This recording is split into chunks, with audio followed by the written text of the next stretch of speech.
히브리서 10장 19절에서 25절까지 말씀입니다. 신약 363면에 있습니다. 히브리서 10장 19절에서 25절까지 말씀 한 절씩 번갈아가면서 교독하시겠습니다. 그러므로 형제들아, 우리가 예수의 피를 힘입어 성소에 들어갈 담력을 얻었나니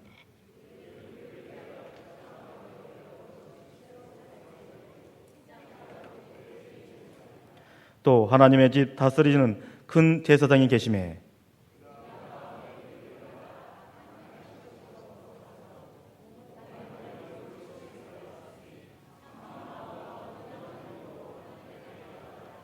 또 약속하신 이는 미쁘시니 우리가 믿는 도리에 소망을 움직이지 말며 굳게 잡고 같이 읽습니다. 모이기를 패하는 어떤 사람들의 습관과 같이 하지 말고 오직 권하여 그날의 가까움을 볼수록 더 그리하자. 아멘. 하나님의 비전을 성취하는 교회 6번째 말씀, 예배 3번째에 대해서 담임 목사님 설교해 주시겠습니다.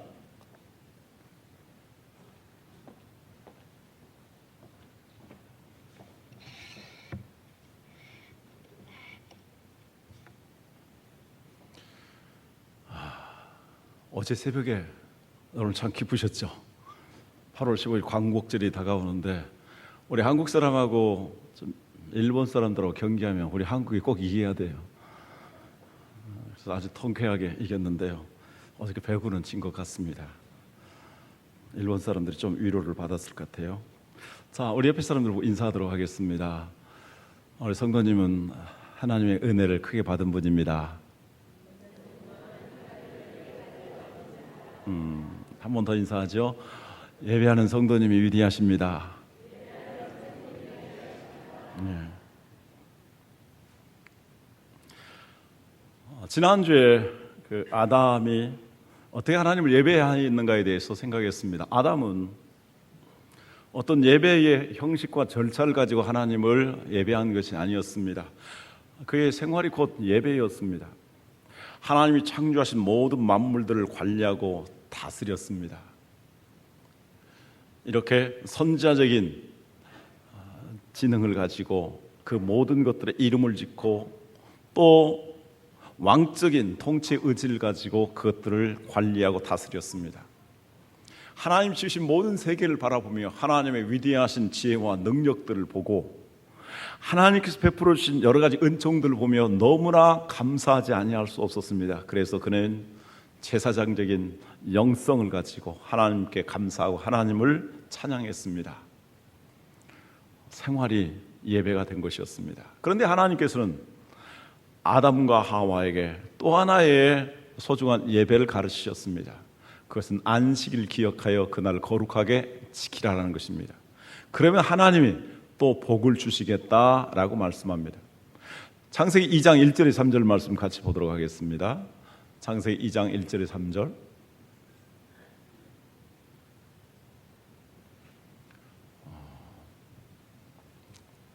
같이 읽습니다. 천지와 만물이 다 이루어지니라. 하나님이 그가 하시던 일을 일곱째 날에 마치시니 그가 하시던 모든 일을 그치고 일곱째 날에 안식하시니라. 하나님이 그 일곱째 날을 복되게 하사 거룩하게 하셨으니 이는 하나님이 그 창조하시며 만드시던 모든 일을 마치시고 그날에 안식하셨음이니라. 안식이라는 말은 평화라는 말에서 왔습니다. 그래서 하나님께서 이제 하나님의 백성들과 더불어서 교제를 나누시며 그 속에서 평화를 주시길 기뻐하십니다. 그래서 이 안식일을 정하시고 그날을 구별해라. 무엇으로? 하나님을 예배하는 날로 특별히 구별해라. 그러면 하나님께서 복을 주신다. 생육하고 번성하며 땅을 다스리는 그러한 축복, 그 이상의 축복, 영적인 축복, 영생의 축복을 주시겠다고 말씀을 합니다. 그래서 우리가 이렇게 교회의 성도들이 거룩한 주의 날 한자리에 모여서 예배하는 것은 이렇게 구별하여서 하나님을 예배하는 것이며 하나님으로부터 신령한 영원한 복을 받는 매우 중요한 것입니다. 그런데 불행하게도 아담과 하와가 하나님의 언약을 파기함으로 말미암아 하나님과의 교제가 깨졌습니다. 그래서 그들은 안식을 누릴 수 없게 되었습니다. 선악과를 따먹은 다음부터 그들 마음속에는 두려움과 하나님에 대한 두려움과 그리고 수치심과 죄책감에 사로잡히게 되었습니다. 하나님이 그들을 불러도 아담아 내가 어디 있느냐 해도 하나님을 피하여 숨습니다. 그래서 하나님께서는 그들을 구원하여 주시기 위해서 여인의 후손으로 메시아를 보내어 주실 것을, 즉 사람의 몸으로 그들을 죄와 죽음과 심판과 저주 가운데 임하게 한 사탄의 머리통, 즉 죄의 권세와 죽음의 권세를 깨뜨리실 메시아를 보내어 주시겠다고 약속하십니다. 아담과 하와는 그 하나님의 약속을 믿음으로 받아들입니다. 그랬더니 하나님께서 그들에게 이렇게 불안하고 불완전한 무화과나무 잎사귀 대신 바로 짐승을 잡아 그 가죽을 벗긴 다음 옷을 지어서 입혀 주셨습니다. 가죽옷은 무엇입니까? 무화과나무 잎사귀로 만든 치마가 인간의 행위를 뜻한다며, 그래서 인간의 행위라는 것은 불안한 것입니다. 불안정한 것입니다. 그 사람의 몸을 가리울 수가 없습니다. 그러나 가죽옷은 온전히 가렸습니다. 이 가죽옷을 남기기 위해서 짐승은 바로 피를 쏟고 가죽이 벗겨지고 살이 토막내지고 죽게 되었습니다. 그래서 바로 우리 주 예수 그리스도께서 우리를 구원하여 주시기 위해서 이 땅에 오셔서 정말 십자가에 매달릴 것이며 거기에서 피를 쏟으실 것이며 벗고 벗겨질 것이며 우리를 위해서 죽으실 것을 말씀하는 것입니다. 그래서 그들은 이제 하나님께서 그들을 구원해 주신 은혜까지를 포함해서 하나님을 예배하게 됩니다. 예배는 어떤 것입니까? 예배는 바로 하나님께서 우리에게 모든 것들을 창조하여 주시고 하나님의 지혜와 능력과 은총을 베풀어 주신 것에 대해서 감사하고 영광을 돌리는 것입니다. 아까 그 성경 구절 읽는 순서가 제가 설교를 전하면서 원고 순서가 좀 바뀌어져서 이렇게 좀 늦게 온 것 같습니다. 로마서 11장 33절에서 36절 말씀, 같이 한번 보도록 하겠습니다. 깊도다 하나님의 지혜와 지식의 풍성함이요 그의 판단은 헤아리지 못할 것이며 그의 길은 찾지 못할 것이로다. 계속해서요. 누가 주의 마음을 알았느냐? 누가 그의 모사가 되었느냐? 누가 주께 먼저 드려서 갚으심을 받겠느냐? 이는 만물이 주에게서 나오고 주로 말미암고 주에게로 돌아감이라. 그에게 영광이 세세히 있을지어다. 아멘. 예배는 이렇게 우리의 삶 속에서 하나님께서 우리에게 창조의 은총을 베풀어 주셨는데 그 하나님의 지혜와 하나님의 능력에 대해서, 하나님께서 그 모든 것들 우리에게 은총으로 베풀어 주신 사랑에 대해서 감사하고 찬양하고 영광을 돌리는 것입니다. 뿐만이 아니라 예수 그리스도를 통해서 우리를 구원하여 주신 그 은혜에 대해서 감사하는 것입니다. 그래서 에베소서 1장 3절 이하에서 이렇게 찬양하고 있습니다. 찬송하리로다. 하나님 곧 우리 주 예수 그리스도의 아버지께서 그리스도 안에서 우리를 택하사 우리로 사랑 안에서 그리스도 안에서 하늘에 속한 모든 신령한 복으로 우리에게 복 주시되 곧 창세 전에 그리스도 안에서 우리를 택하사 우리로 사랑 안에서 그의 앞에 거룩하고 흠이 없게 하시려고 그 기쁘신 뜻대로 우리를 예정하사 예수 그리스도로 말미암아 자기의 아들들이 되게 하셨으니 이는 그의 사랑하시는 자 안에서 우리에게 거저 주시는 바 그의 은혜의 영광을 찬미하게 하려는 것이라. 하나님께서 우리에게 이제 이 땅에 일반 은총이 아니라 신령한 복을 주셨는데 창세전에 우리를 택하여 주시고 예수 그리스도로 말미암아 우리를 정결케 하여 주셔서 하나님의 아들이 되게 하신 그 은혜에 대해서 찬양하도록 하셨다. 그래서 예배는 성부 하나님의 그 은혜와 사랑에 대해서 찬양하는 것입니다.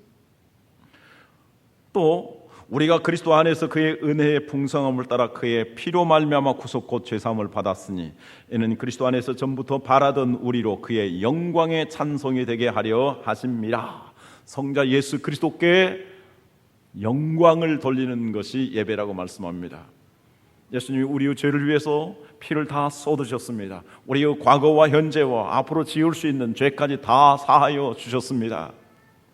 우리의 모든 죄를 다 덮어주신 것입니다. 이제는 하나님의 자녀들로서 우리가 하나님을 찬양하는 거문과 같이 되어서 영광의 찬송이 되도록 이렇게 구원하셨다. 그래서 성자 예수 그리스도께 찬양하며 영광을 돌리는 것이 예배라고 말씀합니다. 이제 보혜사 성령님께 영광을 돌려야 될 것을 말씀합니다.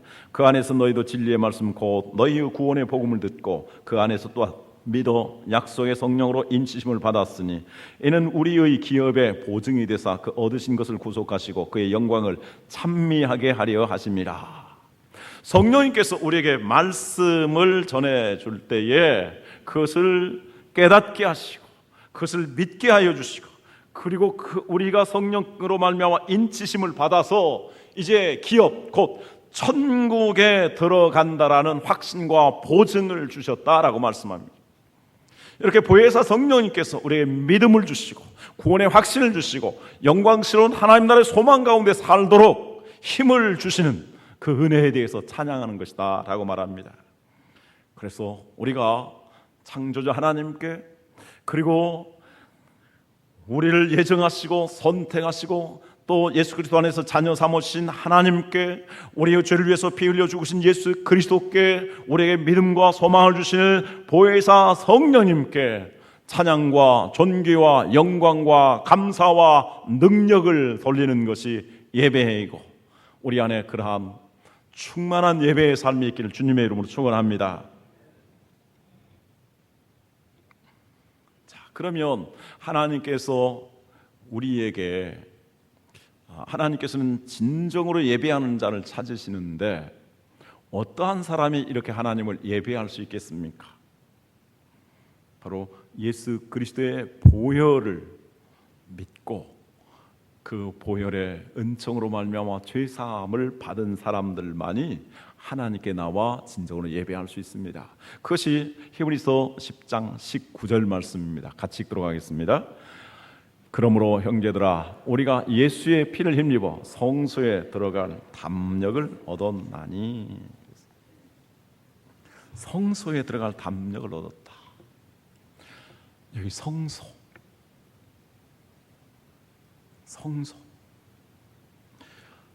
옛날에 성전에 지성소가 있고 성소가 있습니다. 지성소는 대제사장이 1년에 한 번 들어가는 데입니다.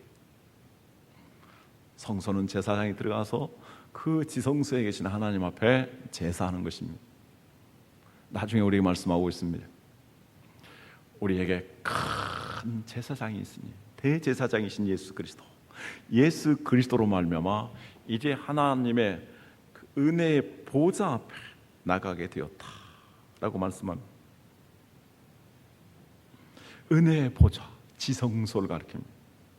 그래서 예수 그리스도의 피로서 성결하게 된 사람들은 이제 예수님 십자가에 못 박혀 죽으심으로 말미암아 구약의 성전의 휘장이 찢어져서 모두 다 영적인 제사장이 되어서 하나님의 은혜의 보좌, 지성소에 들어가서 하나님과 교제하고 하나님을 예배할 수 있게 된 것입니다.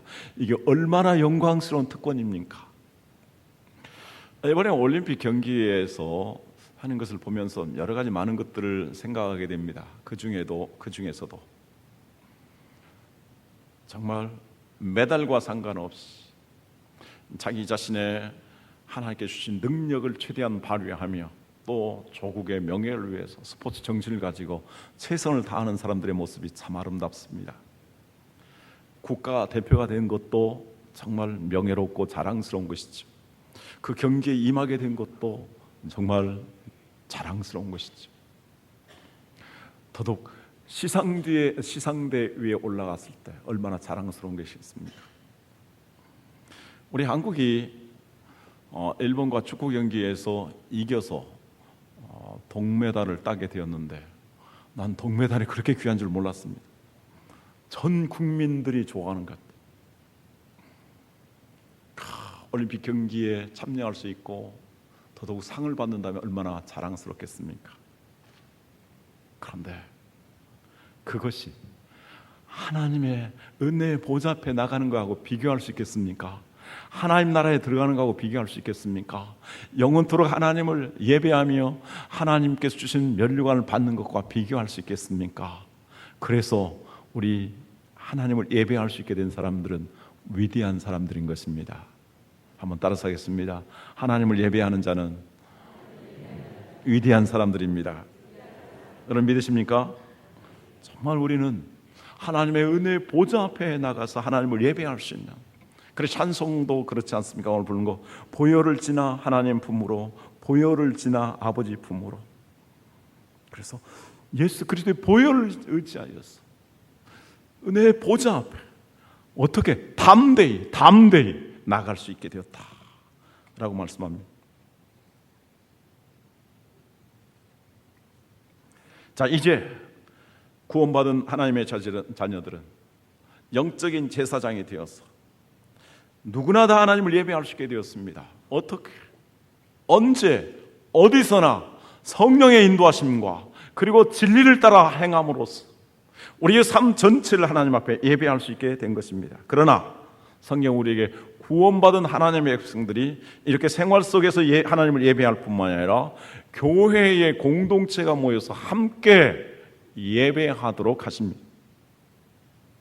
예를 들어 보겠습니다.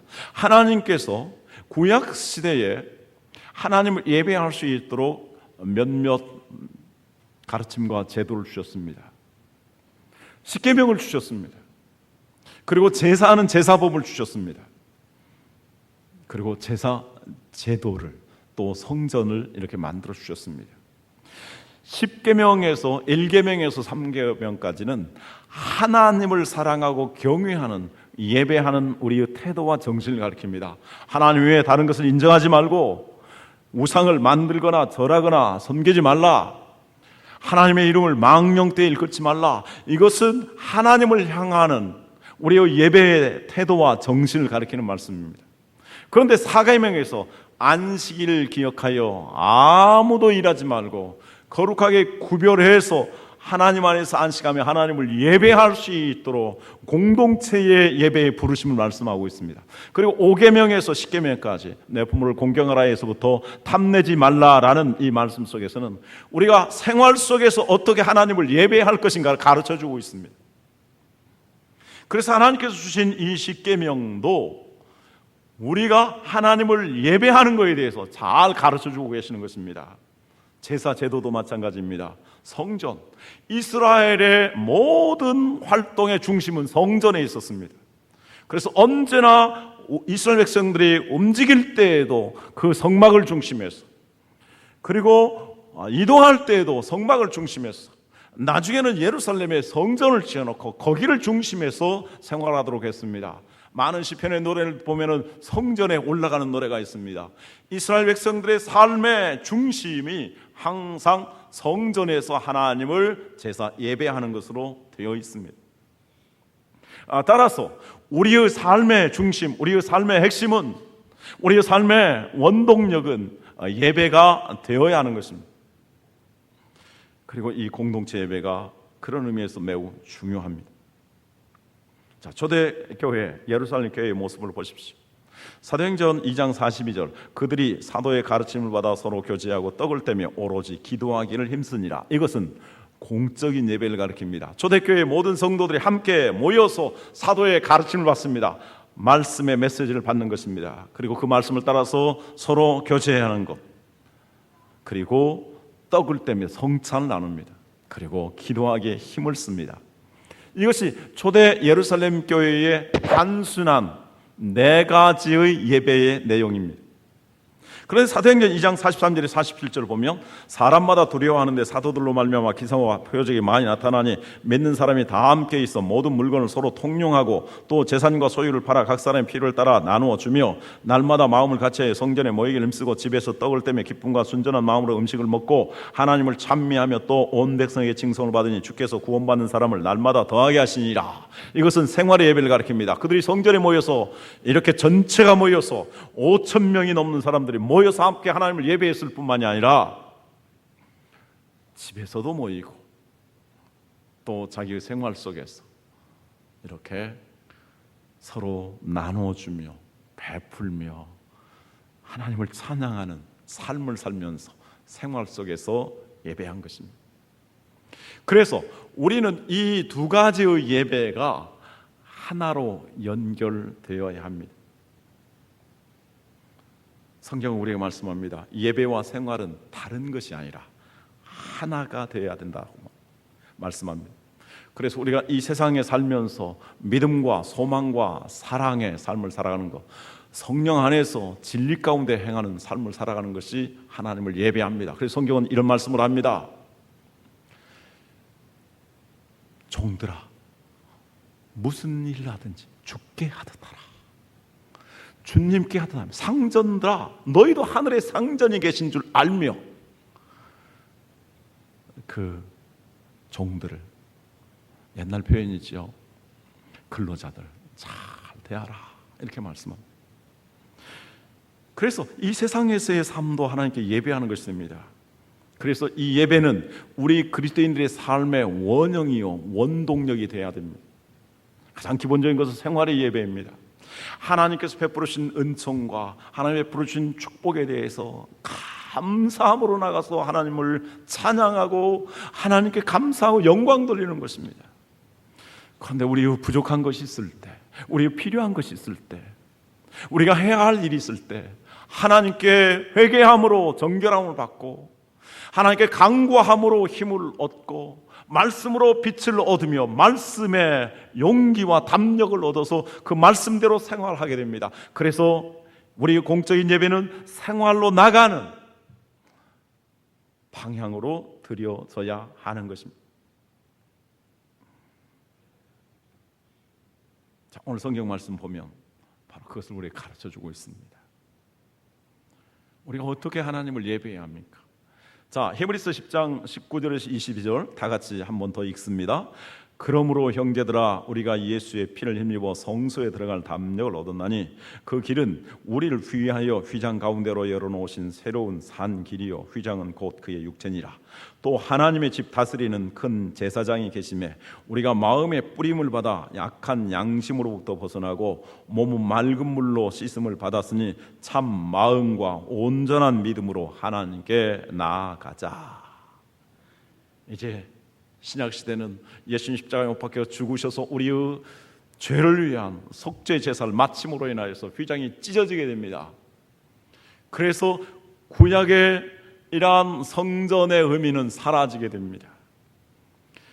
큰 제사장이신 예수 그리스도 안에서 우리 모두 다 이제 제사장이 되었습니다.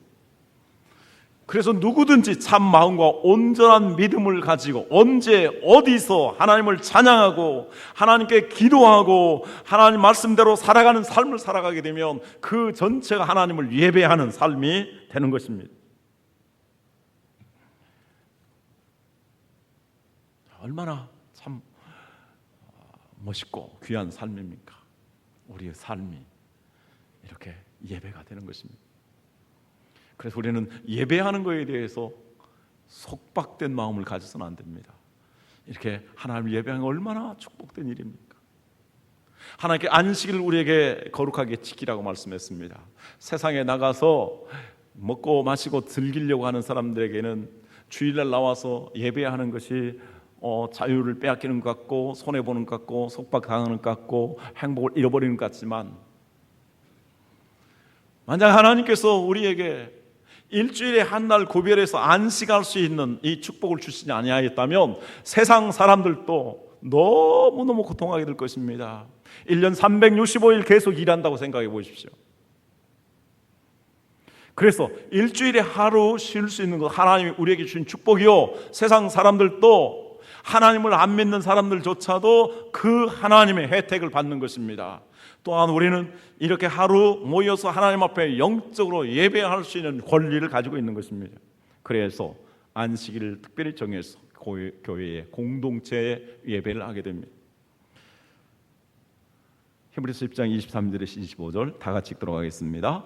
또 약속하신 이는 미쁘시니 우리가 믿는 도리의 소망을 움직이지 말고 굳게 잡고 서로 돌아보아 사랑과 선행을 격려하며 모이기를 피하는 어떤 사람들의 습관과 같이 하지 말고 오직 권하여 그날이 가까움을 볼수록 더욱 그리하자. 여기 모이기를 피하는 어떤 사람들의 습관이 있다고 말씀합니다. 물론 하나님 믿지 않느냐는 사람들은 모이는 것을 싫어할 것입니다. 그러나 기독교의 진리를, 구원의 진리를 어느 정도 잘 아는 사람들 가운데 그런 사람들이 있습니다. 예수 그리스도께서 십자가에 못 박혀 죽으셔서 이제 성전의 휘장이 찢어졌고 우리가 다 영적인 제사장이 됐기 때문에 교회가 모여서 그렇게 예배할 필요가 어디 있느냐. 목사도 제사장이고 나도 제사장이고 주일 예배만 예배가 아니고 우리 생활 속에서 예배하면 되는 것이 아닌가. 이렇게 하면서 모여서 예배하는 것을 폐하는 그러한 신학 사상을 가진 사람들이 있습니다. 그 대표적인 경우가 바로 퀘이커 교도들입니다. 그들은 특별한 어떤 행사를 제외하고는 집에서 또 생활 속에서 예배하라고 말합니다. 그러나 성경은 뭐라고 말씀합니까? 모이기를 힘쓰라고 말씀합니다. 왜 우리는 모여야 되는 것입니까? 첫째, 여기서 말씀합니다. 우리 믿는 도리에 소망이 있기 때문이다. 우리 믿는 도리의 궁극적인 소망은 무엇입니까? 바로 하나님 나라의 소망이요, 그 하나님 나라에서 영원토록 하나님께 영광을 돌리며 예배하는 삶을 살아가는 것입니다. 이 세상에 먹고 마시고 즐기는 것이 우리의 삶의 궁극적인 소망이 될 수 없습니다. 아무리 잘 먹어도, 아무리 오래 살려고 해도 늙게 되어 있고 병들게 되어 있고 죽게 되었습니다. 그것이 소망이라면 인간은 마지막에 가서 좌절하고 절망할 수밖에 없습니다. 그러나 늙어도 죽어도 우리가 불안하지 않는 이유는 우리에게 궁극적인 소망이 있기 때문입니다. 이 궁극적인 소망을 붙들고 흔들리지 말아야 된다. 두 번째 우리에게 말씀합니다. 서로 돌아보아서 사랑과 선행을 격려하게 한 것이다. 자, 모여서 하나님 앞에 기도함으로, 모여서 하나님 말씀을 들음으로, 모여서 서로 교제함으로, 모여서 서로 위로하고 격려함으로 우리가 하나님을 더욱 사랑합시다. 서로 사랑합시다. 영혼을 사랑합시다. 그리하여서 정말 우리가 선을 행하고 그리고 복음을 전하며 이러한 삶을 살아갑시다. 이렇게 격려하도록 하기 위해서 모임의 힘은 대단한 것입니다. 아무리 뜨거운 불이라 할지라도 숯불도 모이지 않으면 사그러집니다. 그래서 이 모일 때에 두세 사람이 주님의 이름으로 모일 때 주님이 함께 하신다라고 말씀하셨고 120명의 성도들이 모여서 기도할 때에 바로 불같은 바람 같은 오순절의 성령의 역사가 임하였습니다. 우리가 모여서 함께 하나님을 찬양할 때 성령의 기름 부으심이 임하는 줄 믿습니다. 우리가 모여서 합심하여 기도할 때 하나님 우리의 기도를 응답하여 주심을 믿습니다. 우리가 모여서 하나님의 잘 준비된 말씀, 그 우리에게 이 시대에 필요한 메시지를 주실 때에 우리가 그 말씀을 따라 바르게 확실하게 살아갈 수 있는 것입니다. 사랑과 선행을 격려하도록 하나님께서 모이라고 이렇게 말씀하고 있습니다.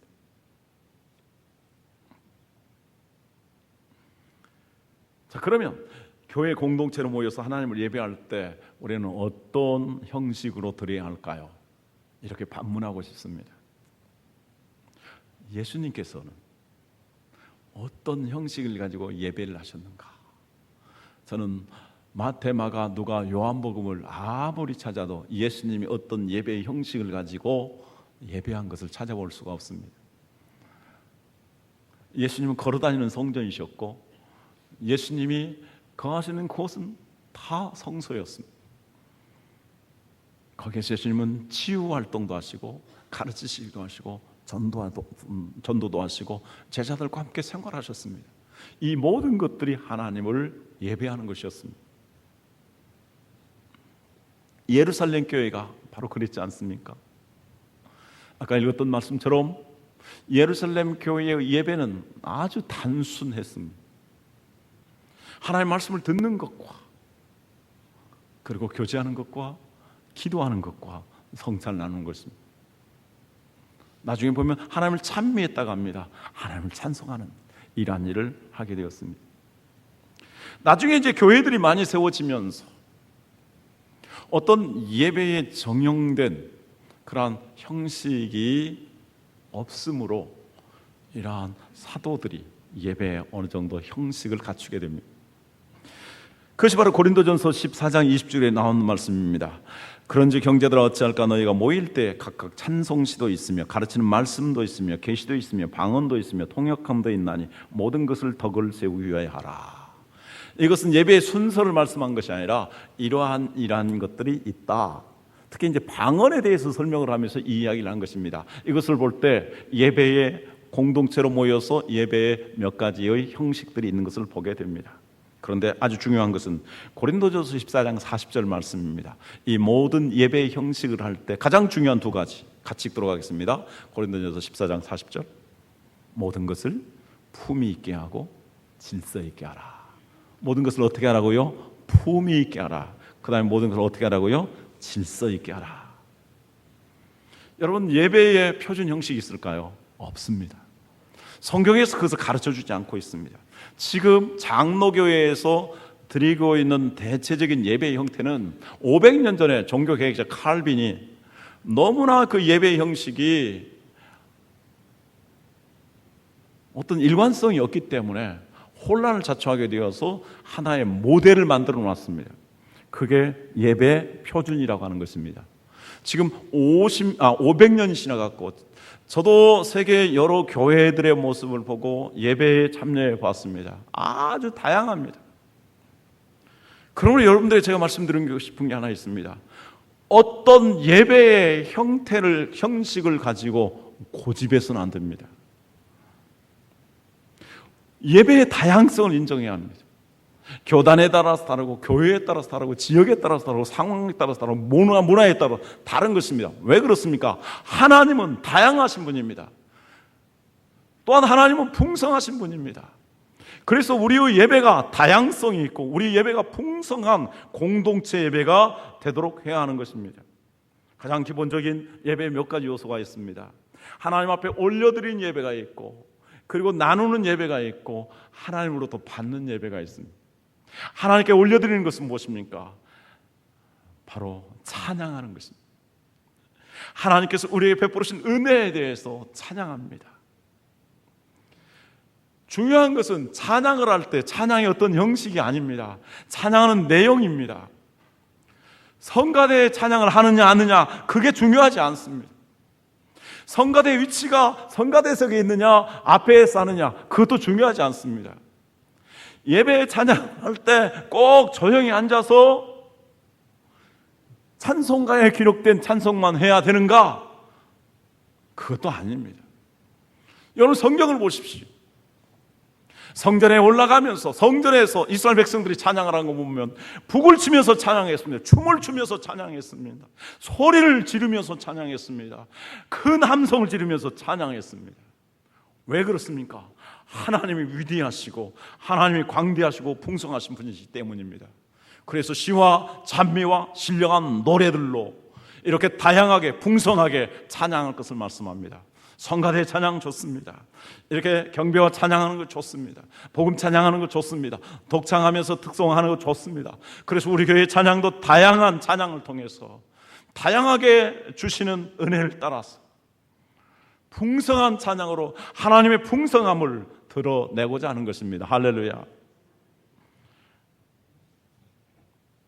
또 올려드리는 것, 감사의 예물이 있습니다.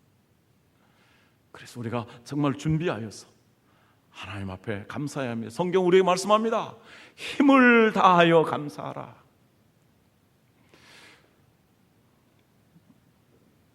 고린도 교회가 극한 가난 가운데서도 힘을 다하여서 하나님 앞에 봉헌의 예물을 드렸던 것으로 하나님께서 우리에게 주신 삶의 열매를 구별해서 힘을 다하여서 하나님 앞에 감사해야 하는 것입니다. 그리고 또한 우리가 기도합니다. 기도도 마찬가지입니다.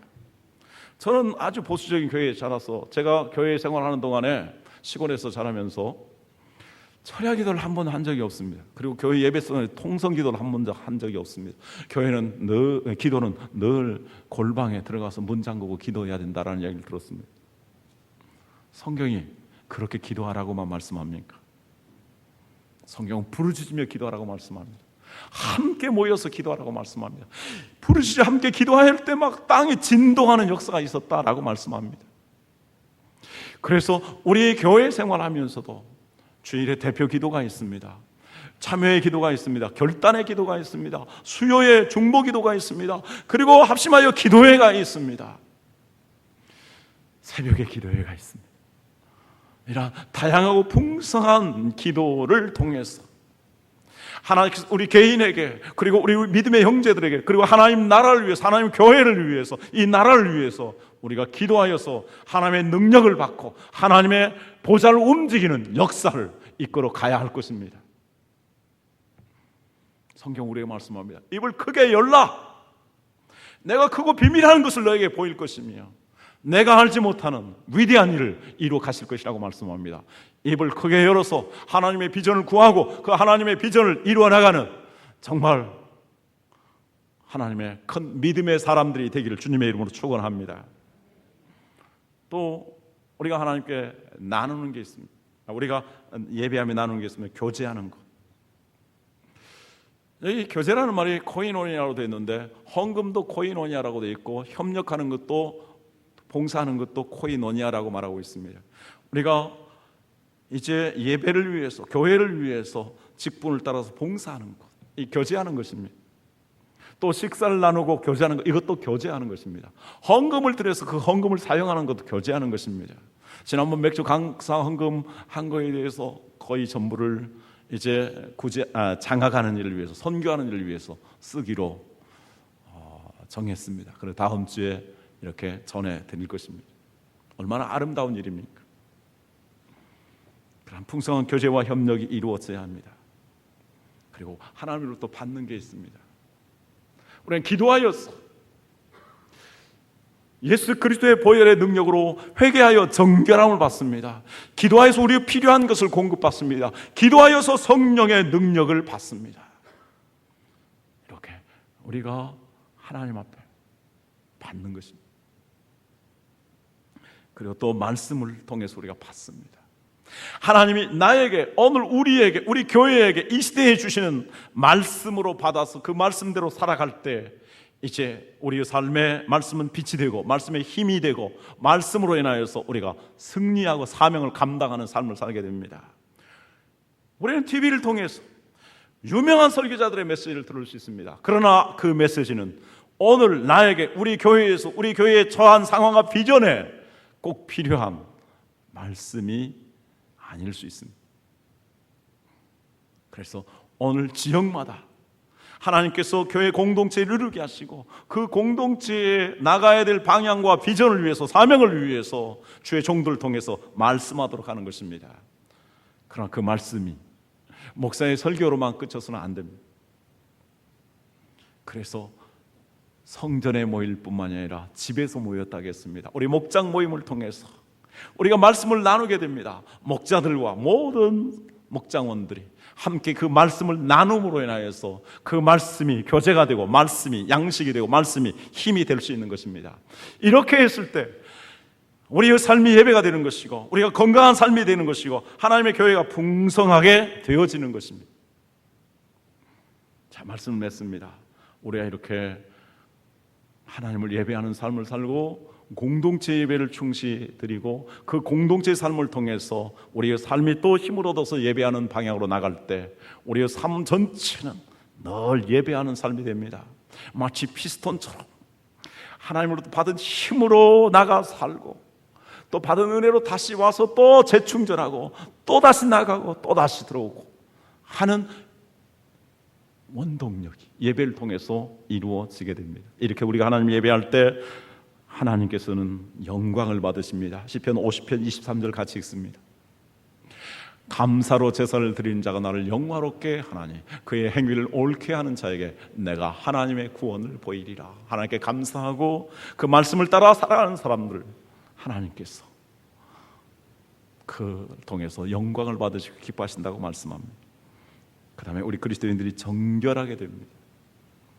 시편 24편 3절 4절 같이 읽습니다. 여호와의 산에 오를 자가 누구며 그의 거룩한 곳에 설 자가 누구인가. 고 손이 깨끗하며 마음이 정결하며 뜻을 허탄한 데에 두지 아니하며 거짓 맹세하지 아니하는 자로다.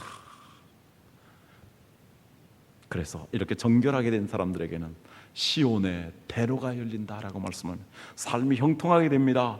사도행전 2장 47절에 있는 말씀처럼 교회가 부흥하는 놀라운 역사가 일어납니다. 이렇게 주님 안에서 예배하는 삶을 통해서 우리가 참된 안식을 누리며 주님께서 우리에게 주시는 풍성한 삶, 그리고 풍성한 생명, 그리고 영광스러운 소망을 이루게 될 것입니다. 시편 23편은 이렇게 노래하고 있습니다. 여호와는 나의 목자시니 내게 부족함이 없으리로다. 그 하나님 목자 삼고 가는 사람에게는 부족함이 없습니다. 푸른 시내와 쉴만한 물가로 인도하여 주시고 주의 지팡이와 막대기가 나를 보호하시어 주십니다. 그리고 주의 인자심이 나를 정령 따라서 여호와의 집에 영원히 거하게 되는 것입니다. 이러한 예배하는 삶이 되기를 주님의 이름으로 축원합니다. 기도하겠습니다.